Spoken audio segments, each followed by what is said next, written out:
Okay, I'm going to start by, thank you very much, Stefan. I'm going to start by asking everyone to just introduce themselves and what their part is in the finance world, bringing in finance into the arts. Do you want to start, Laura? Is that okay? Yep. I'm Laura Whitticase, Applications Coordinator and Project Manager of British Music Abroad at PRSFoundation. And we're a funder of new music across the UK, funded primarily by PRS for Music, which is the Royalties Collection Society. And we run a number of partnership programmes with other organisations such as the Arts Council, UK Trade and Investment, and plenty of others. Thanks. Penny. I'm Penny King, Director of Music at Arts Council England, and the Arts Council is the main sort of public funder of the arts in England. We have a whole sort of array of what we call portfolio organisations, which are the sort of large-scale arts infrastructure for the country. And we also run lottery funding, grant schemes, and, well, I can talk a little bit about those later. Okay, thanks. Marlon, hello there. Hi. Hi. Can you just introduce yourself? Yes, I'm the founder of Target Wave, and I'm working on a music game called Beat Flick. And I won a competition that was run by IC Tomorrow in 2011 and received some funding from Abertay University. Currently developing that music game now, and so I'm basically using that funding to basically grow that project now, still in development. So, Paul.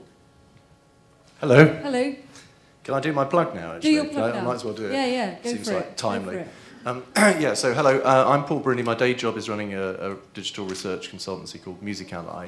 But I'm really here wearing my IC Tomorrow hat because we have a contest that is live right now. So Marlon was a winner of a previous one. As he says, that was in collaboration with University of Abertay. This one is one that we're running, and we, in this sense, is Technology Strategy Board, which is a government-funded agency whose remit is to foster innovation. And this contest is called Digital Innovation Contest Music. There's up to £150,000 available, so there's quite a lot. 6 lots of 24, which nearly adds up to 150 anyway. So 6 lots of £24,000. What you have to do is you just have to answer a challenge. There are 6 challenges. They're set by different partners across the music industry value chain. And those are Universal Music, specifically Decca Classics, Warner Chappell, BBC Proms, HMV, Rocket Management, and one more who I've just forgotten, but it'll come to me later. And the idea is that they're pretty broad, open challenges. So, for instance, with Warner Chappell Music, being a music publisher, it's really basically come up with anything that helps us to monetize publishing assets, and you don't have to go to a label to get the recording licenses. The Bedford is the last one I was thinking of, that's it. Bedford Live Music Venue has come up with anything that they can trial in their venue which adds value to the live music experience. You will find it at IC Tomorrow, and that's letter I, letter C, tomorrow.co.uk, and you've got until Monday morning. So get thinking, I know, but it's better late than never. That I thought I might as well come and talk about it. That's your weekend ruined. Yeah, but honestly, the thing I want to stress is it is so easy to apply. There are people over here, there's Martin over the back there as well, that's won a previous contest as well, and Marlon here. It's a simple web form and a 2-minute YouTube video. There's a few questions in the web form about, how would you build what you're proposing to build. But more than anything, this is for early stage companies, just like Marlon, who'd never done this before when he came up with his idea. It's about helping great ideas flourish with a little bit of seed funding, which I just think is a fabulous idea. And you get to work with really great partners too. So don't be put off, whatever background you've got, you don't need a background in music either. If you didn't know about this and you've got a great idea, and see if it sort of meets one of the challenges, then go to ictomorrow.co.uk and get your application in before 10 a.m. on Monday. That's the key thing, because then it really does close off and we can't look at it any further. Thanks, Paul. Marlon, tell us a bit about the application process then. Paul's just mentioned a bit. What gave you the courage to apply for it? Or how did you hear about it? I heard about it through LinkedIn. I was actually working on a project already. I was freelancing at the time, and passionate about music, passionate about photography. I came up with this idea, and I tried to develop it with my own funds, and quickly realised that I wasn't going to be able to afford the development costs, and started searching everywhere online for some seed funding, and just came across a mention of IC Tomorrow and the funding that was available. And I had a few days, probably about 3 days or so, which is the same amount of time There you go. that's left for the current music contest. And yeah, I just gave it a go. I thought I really need something like this, and yeah, it was lucky that I came across it. I just applied. And was it an easy process? Is it true? Yeah, it's really straightforward. I mean, you just have to submit a video, 2-minute video, answer a few questions about what your idea is, what it does, and yeah, that's all there is to it, really. Fantastic. Okay. Can I just plug as well? Yeah. Because the partner EMI is represented in the audience with Neil Tyingate. It would be remiss not to point that out, because they are the partner in this particular contest. So. Thank you. Thank you very much. Laura, tell us about British music abroad. I mean, Penny might want to chip in as well. I'm sure you know all about it too. Tell us about that. Okay, British Music Abroad is a partnership programme run between PRSFoundation, Arts Council England, UK Trade and Investment and British Underground. And actually the Musicians Union has also just come on board as a partner as well, which is great news. And essentially the scheme is set up to support UK-based artists and bands to travel to overseas industry-facing showcases. So I'm not talking about big public-facing music festivals like Coachella or anything like that, but it's more South by Southwest, CMJ, Womex, anything that's specifically targeted at music industry and kind of business-to-business interactions. We've actually recently opened up the programme so that, as well as applying for funding to support the actual band members to go, we can also provide up to £1,000 to support a manager to also accompany the band. We have a deadline on the 30th of November for South by Southwest, if any of you are planning on going there. And it's an online application process, which you essentially submit a business proposal which states why you want to go there, why it's a good time in your career to be going to this particular event, what you're hoping to achieve, and you also have to have kind of already built a profile in the UK. So toured nationally, have coverage in the national press, have national radio play. So you're kind of export ready, essentially, rather than if you're kind of at the beginning of your career and you think that you're going to be bigger in America than you are in the UK, and essentially you need to have already built yourselves up a little bit here and gain some profile and some buzz and be ready to kind of push into a new territory. We also look to ensure that you've got business meetings when you're going over there. So that can be with labels, promoters, agents, bookers, publishers, anyone who's interested in the act, essentially, who's serious about seeing them, who's serious about potentially booking them and getting business return out of it. But yeah, that's the kind of main gist of it, really. Thank you. There'll be plenty of chance to ask questions at the end, by the way. I'm just going to get everyone to tell us a bit about stuff first. Creative Industry Finance Scheme? Yes. And anything else you want to talk about? There are a couple of schemes that I think might be of interest to people in the room. I suppose the main one that we run ongoing is called Grants for the Arts. And this is a lottery funding scheme, which is open access. It kind of responds quite well to people's ideas, but it's for time-limited projects. So it's not really good for sort of investment in your business as a business, but it might be good for a project that you might be wanting to run through your business. So it could be, it responds well to things like artist touring, for example. So if you have a time-limited project, which is obviously not for profit because it's about projects which need money to actually make them happen, things that just wouldn't happen without public funding. That's an ongoing process. You can apply at any time. I think the minimum you can apply for is £1,000, and it's sort of upwards from there. Obviously, we offer advice on a sort of one-to-one basis for people that are interested in applying to the scheme. But I can tell you a bit. Maybe you've got questions we can talk about a bit later. The other scheme that I think might be particularly of interest is called Creative Industry Finance, and I've put some of these flyers at the table, which you can take on your way out. So this is actually more of a business support scheme which we're piloting. So it's something that we're just running at the moment in London and Yorkshire and Humberside. So two obviously very different parts of the country, but we're testing this idea of offering business support, which potentially can lead to loan investment of between £5,000 and £25,000, repayable over 1 to 3 years. The schemes run in partnership with East London Small Business Centre. So applications come to the Arts Council. It's quite a fairly simple application process, and then we refer on eligible proposals and applications to the East London Small Business Centre who take on the relationship from there. So they offer, I think, a minimum of 1 hour, just to sort of test what your business is about, what you're looking to achieve, and then there's potential to work with them for a longer period of time after that, and then potentially to apply for loan finance sort of further on in the process. So that's it's a new development for us. It's something that we're really interested in testing out, particularly with the music industry. And so we're keen for music businesses to come and talk to us about that. We've got a lot of applications coming in from other creative sectors, some music, but maybe not as many as we'd like. So it would be good to go and have a look at it online and talk to us if you're interested. Where do we look? On the website, which is creativeindustryfinance.org.uk.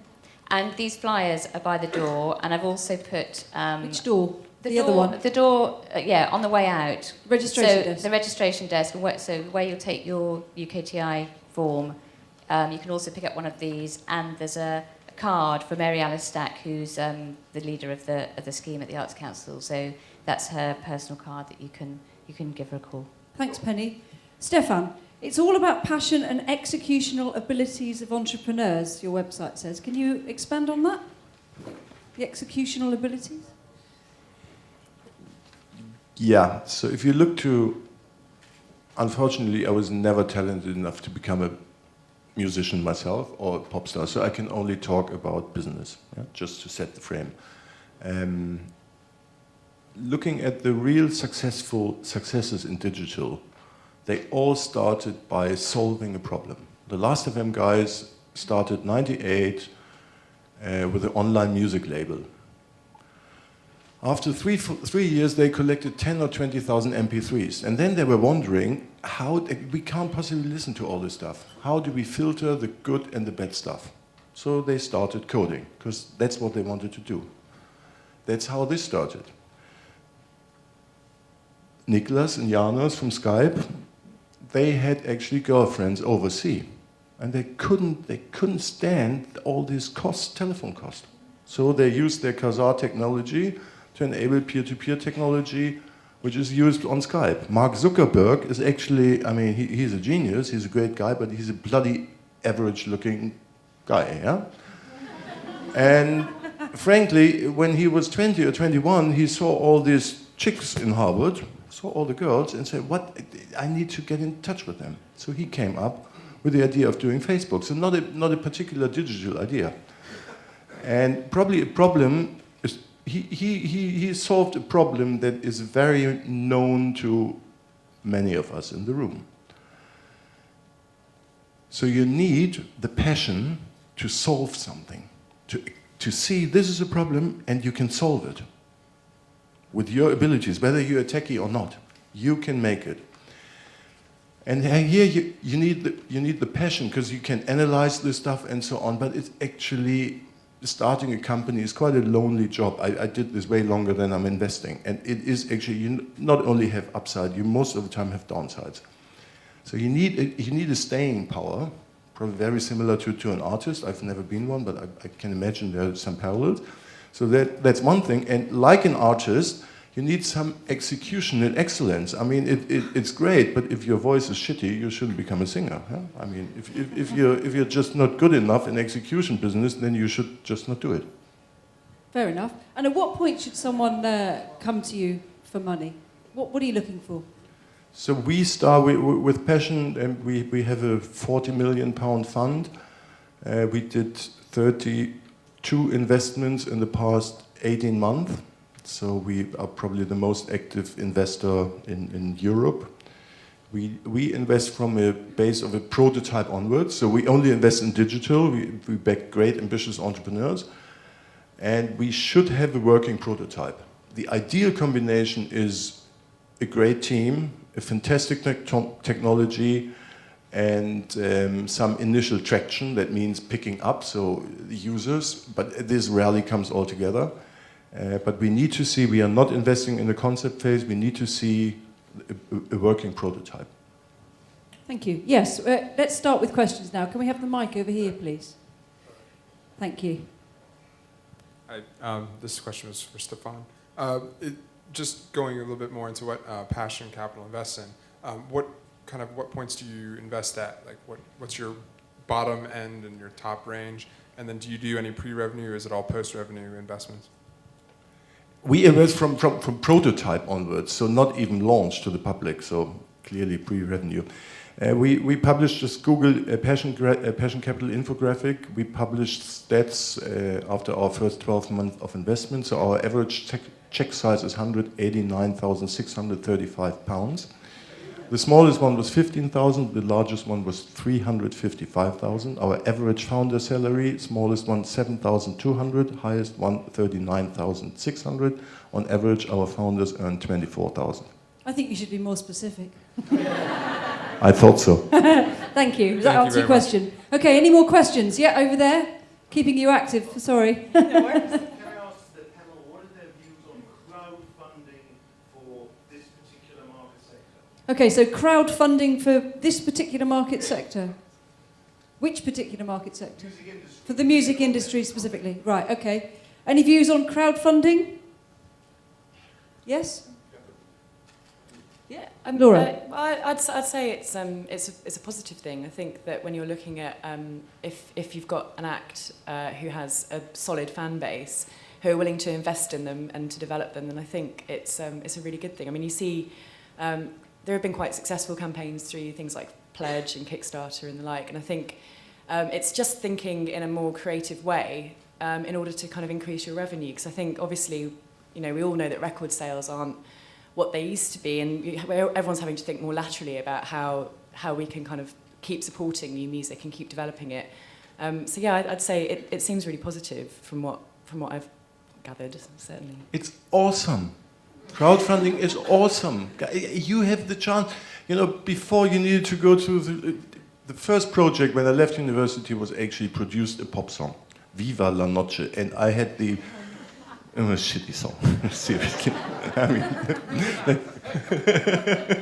I sang in the background to make it even worse. I'm not sure I would have admitted to that, but never mind. Carry on. So I had the pleasure of sitting opposite to a couple of A&R managers. You don't need this anymore as content producers. You have Kickstarter, you have other. It is just awesome. You can connect to the whole world. It's all digital, globally. I just use it, yeah? Use it. Okay, another question in the middle there.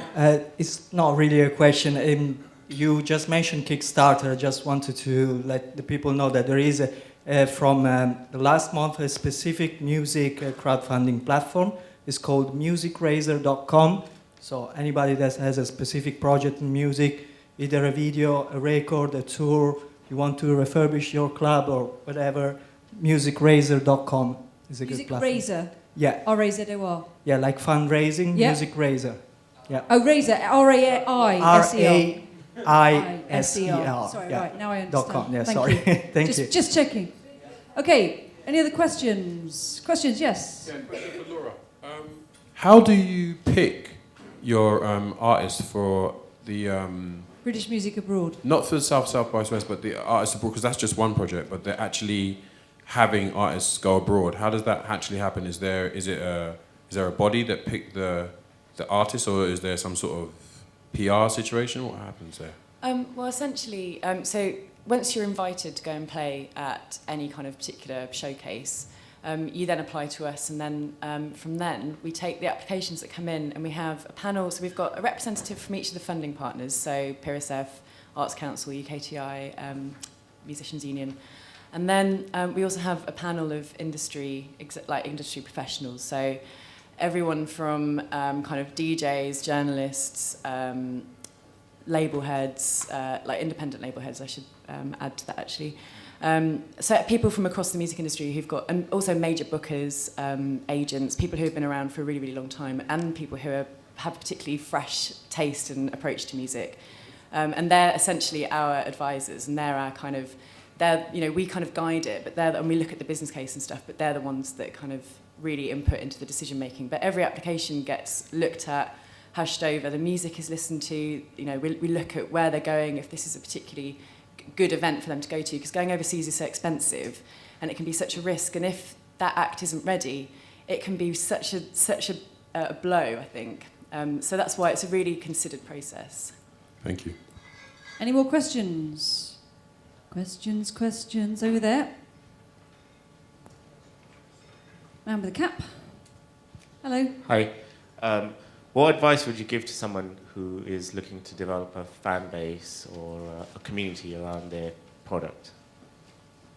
A product or whatever they're involved in? Anyone? Can you ask the question again, sorry? So I have a fashion business, Mm-hmm. and there's only limited budgets that I have to get marketing and get traction with that.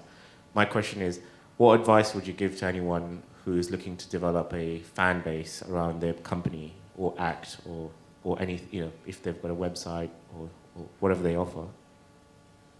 Okay, well, if the budget is limited, I'd definitely say take advantage of all of the free tools that are out there, that are available. Social networking should be, first port of call there. There are lots of even free tools to create websites, and just try and put your ideas out there, really.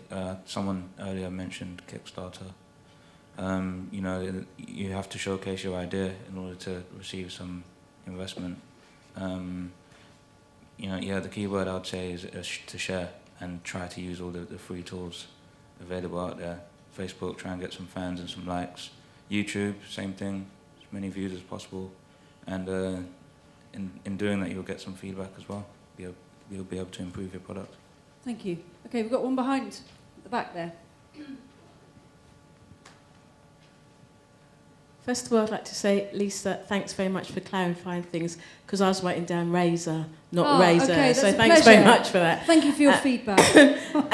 I think it's really good that you've got a panel that's looking at the kind of range of people's experience and abilities. And I'm wondering if they could say what they think would be the right kind of move for people like the little me's, that's M-E-S. For people who've actually kind of just starting out and don't have, for example, the South by South is very attractive, but obviously that's for somebody who's quite far down the road and is ready to be exported. And I heard somebody talk about ideas and things like that. So what about the person that has got the ideas and has got some things but don't have all the facilities, or they haven't just got it together, really?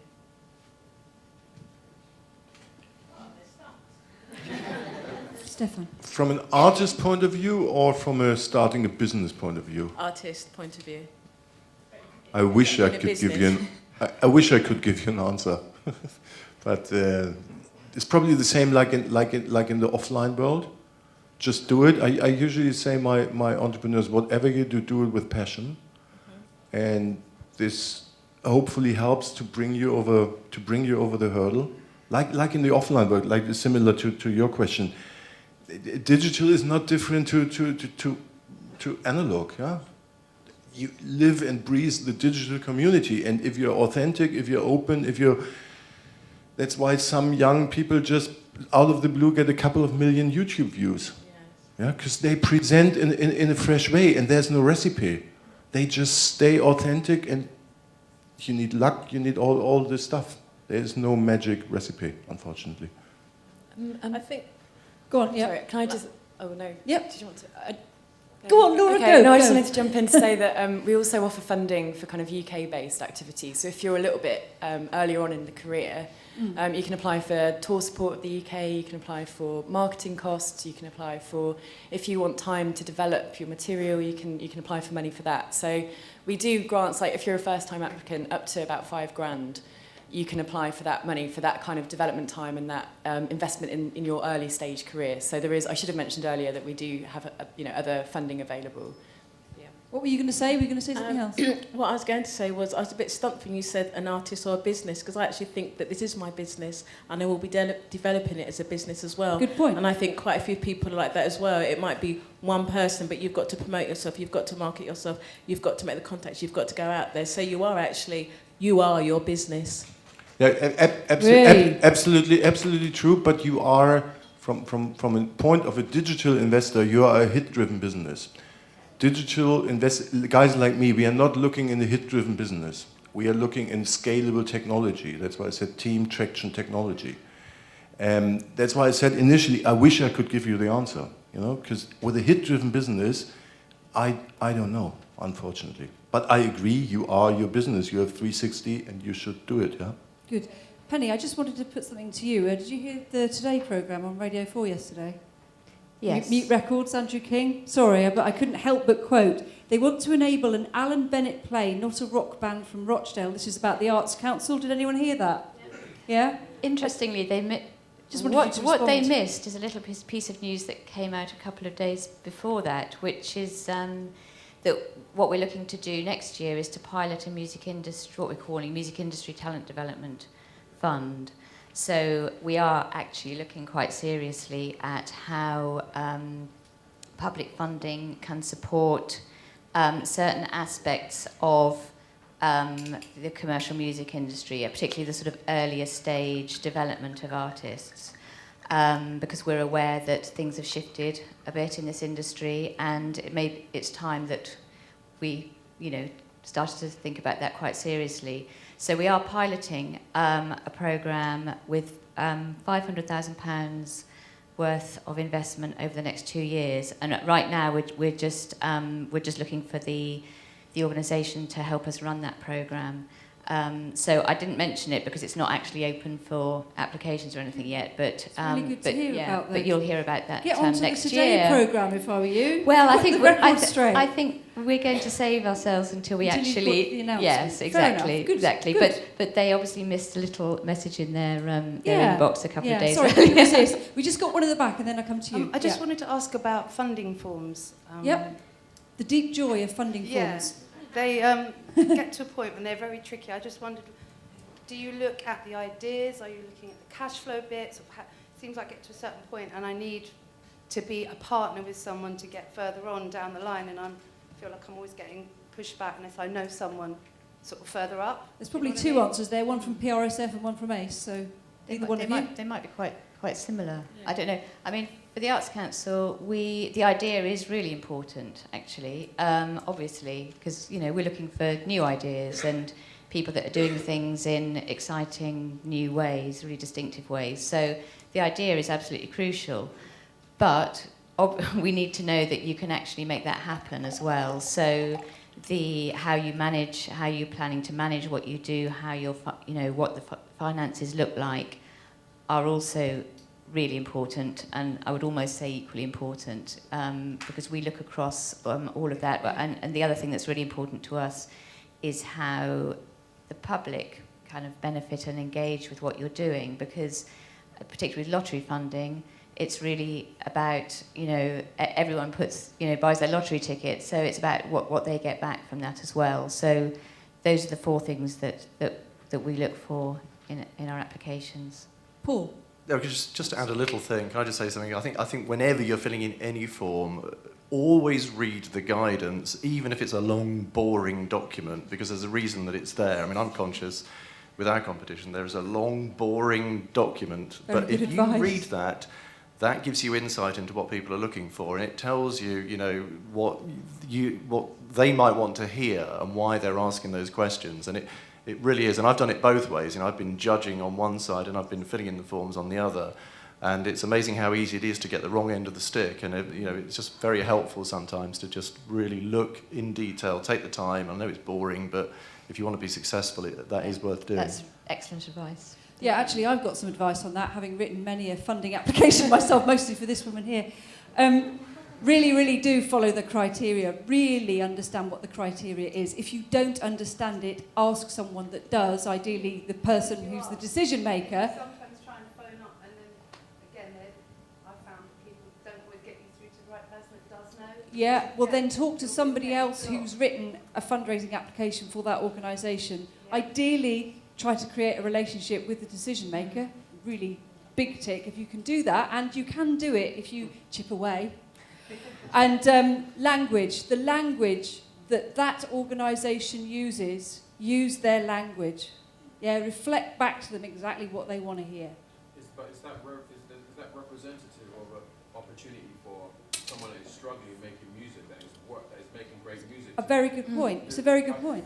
That's the problem I have with that No, conversation. give the guy. Yeah. Sorry. The problem I have with that conversation is a lot of people that are making music from different backgrounds, that are making incredible music that represents British industry, cannot necessarily replicate that conversation or that language that you have. I think you're absolutely right. And I just want to make a point is, as a person, I've actually had an award from the Arts Council before, and I thank you very much for doing that, but it was so hard, it was soul destroying. I'll be really honest, and I personally know that I have never tried to get an award again because it was soul destroying. And that person behind me that's speaking, I thoroughly understand where she's coming from, because as much as we say you must find the person and stuff, when you're a little league person or someone that has some sort of experience and you're dealing with fans and stuff like that, it's hard to walk up to these offices and get to know these people. It's not so easy to get these people to speak to you or get back to you, especially, you're assuming that loads of people are handing in applications. Okay, so the Arts Council destroys your soul. Discuss. No, that's not what I'm... Sorry, can I say that I then went on to be nominated for a Mercury Award because of the help that you guys gave me. So I really thank you very much. A great success story then. It is, yeah, thank you. I mean, congratulations as well. Well done, well done. Yeah. It is worth, and it's not easy. It's not easy, is it?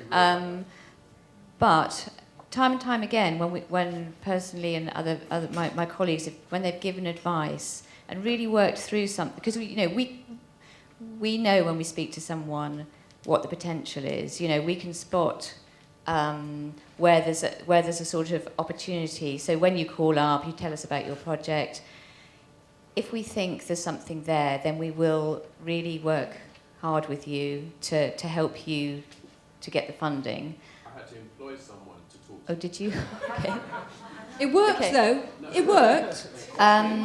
But it's worth saying that just the process, just going through that process can help you to think about what you do in different ways. And I think that's what you're saying, isn't it? It can help you to think about how you manage your project, how you develop a budget that works, all of those things, which you might not really be thinking about otherwise, but it can actually help you to, I suppose, think about your business in a different way and what you want to achieve, and yeah.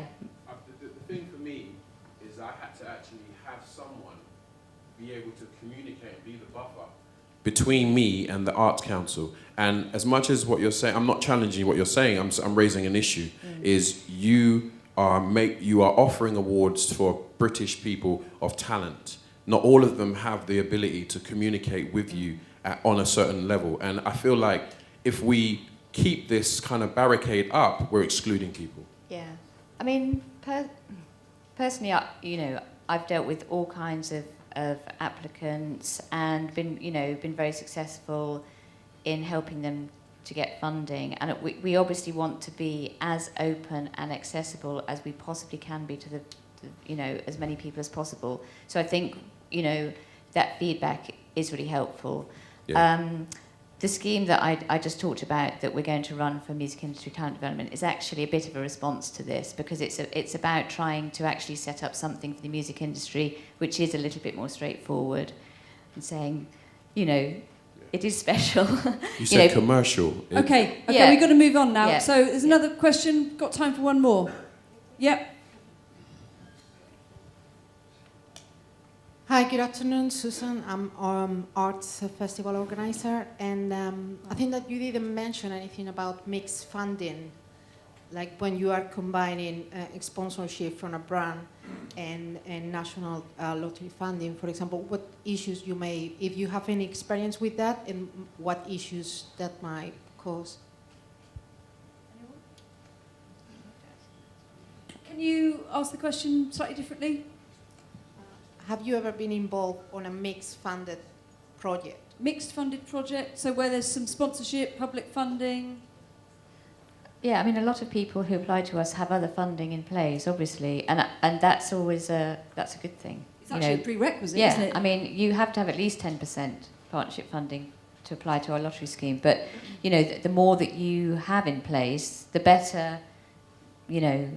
But yeah. Does that still include in-kind contribution? Yes. So it could be 10% of the budget you're asking for that someone's doing for nothing for you. That's also counts. That can be an element of it, but obviously if you have sponsorship as well, so you're applying to us for maybe quite a small proportion of something that you want to do, that's a strength, absolutely.